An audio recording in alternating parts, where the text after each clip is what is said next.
અતિવૃષ્ટિમાં તાલુકાના પૂરગ્રસ્ત વિસ્તારોનો સર્વે કરી નુકસાનીનું વળતર ચૂકવવાની માંગ સાથે જિલ્લા કોંગ્રેસનું આવેદનપત્ર। ભરૂચ જિલ્લામાં અતિવૃષ્ટિને લઈ જંબુસર, આમોદ, વાલિયા, હાંસોટ તેમજ તાલુકાના પૂરગ્રસ્ત વિસ્તારના લોકોને નુકસાનીનું સર્વે કરાવી વળતર આપવાની માંગ સાથે જિલ્લા કોંગ્રેસ પ્રમુખ રાજેન્દ્રસિંહની આગેવાનીમાં ભરૂચ જિલ્લા કોંગ્રેસ સમિતિએ જિલ્લા કલેક્ટરને રજૂઆત કરતું આવેદનપત્ર આપ્યું હતું।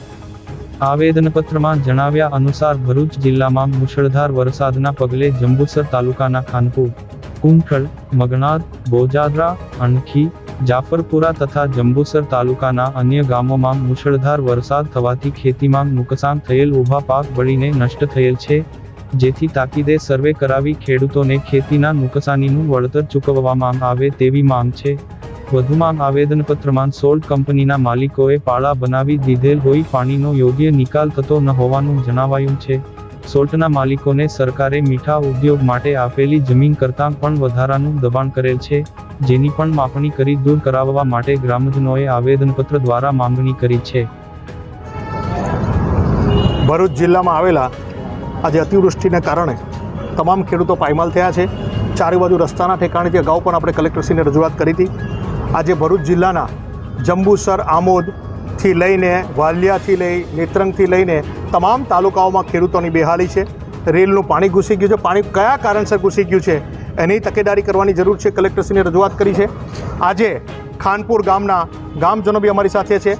ખાનપુર ગામ, કુંડણ, મંગણાત એવા જે ઇફેક્ટિવ આસપાસના ગામ છે ત્યાં દાદર નદીનું વધુ પ્રમાણમાં પાણી ઘૂસી ગયું। ખેડૂતોના ઊભા પાકને નુકસાન થયું, પાયમાલ ગામ થઈ ગયું। શા કારણે થયું કે આજુબાજુ સોલ્ટ આવેલા છે। સુપર સોલ્ટના સિદ્ધાર્થ સોલ્ટ છે, સાથે સાથે રીઢી સોલ્ટ છે, એવા અનેક સોલ્ટ ત્યાં આવેલા છે સુપર સોલ્ટના। એ સોલ્ટમાં જે સોલ્ટની જગ્યાની ફાળવણી થાય છે એ ફાળવણીની બાજુમાં 300 મીટર જેટલી જગ્યા ખુલ્લી રસ્તા માટે રાખવામાં આવે છે। તેના હજારો મીટરની સંખ્યામાં આ લોકોએ દબાણ કરેલું છે। અધિકારીઓ જાણે છે, ભારતીય જનતા પાર્ટીના તમામ નેતા જાણે છે, છતાં પણ આ કાળા કાન કરીને આજે આ ગામોને બરબાદી તરફ મૂકેલા છે। આજે જેનું દબાણ કરેલું છે સુપર સોલ્ટ, મારા ખાનપુર ગામના આગેવાનો ત્યાં રજૂઆત કરે, કંઈક કરવા જાય, સુપર સોલ્ટના આગેવાનો પોલીસ લઈને આવે। પોલીસને બી કહું છું કે શાનમાં રહેજો, માપમાં રહેજો। કોઈ આગેવાન પર એફઆઈઆર કરવાની નથી। રસ્તો હોય, કોઈનું મકાન આવતું હોય, પાણીનો રસ્તો કોઈ દિવસ રોકી ના શકાય। મકાન આવતું હોય તો મકાન પણ તોડવું પડે। તો આ તો સરકારી જગ્યા પર દબાણ કરેલું છે। જંબુસર તાલુકામાં ટંકાડીથી લઈને અનેક ગામોમાં દબાણ કરેલું છે। સોલ્ટના સુપર સોલ્ટના માલિક આજે પોલીસની ધમકી આપી એફઆઈઆર કરીને મારા ગામના આગેવાનને, ગામના સરપંચને, ગામના કોઈ પણ નાગરિકને દબાવવાની કોશિશ કરશે એ જિલ્લા કોંગ્રેસ સમિતિ કોઈ સંજોગોમાં સાખી નહીં લે।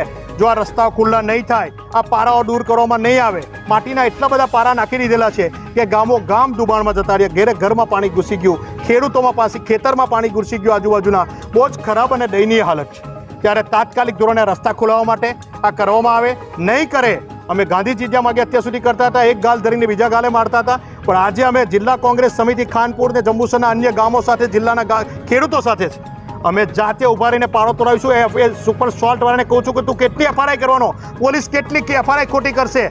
અમે કોઈનાથી ડરવાના નથી, પણ જે સરકારી દબાણ છે અને જે ગામને નુકસાન છે કોઈ સંજોગોમાં સાખી લેવામાં નહીં આવે। આજે અમે માગણી પર કરી છે કે ખાનપુર ગ્રામ પંચાયત, ખાનપુર ગામના લોકો હવે આ રિન્યૂ કરવા માગતા નથી કે અમારા ગામનું આ નુકસાન, અમારા ગામની જમીનની દબાણ અમે આપવા માગતા નથી। માટે કલેક્ટરશ્રીને એ પણ રજૂઆત કરી છે કે આ સોલ્ટો ફરી રિન્યૂ ના થવા જોઈએ, ટંકારીની આસપાસના પણ રિન્યૂ ના થવા જોઈએ, કારણ કે આ લોકોની જો હુકમાની અને બેદાદાગીરી છે એની પર નિકાલ કરવા માટે આજે કલેક્ટરશ્રીને અમે રજૂઆત કરાવી।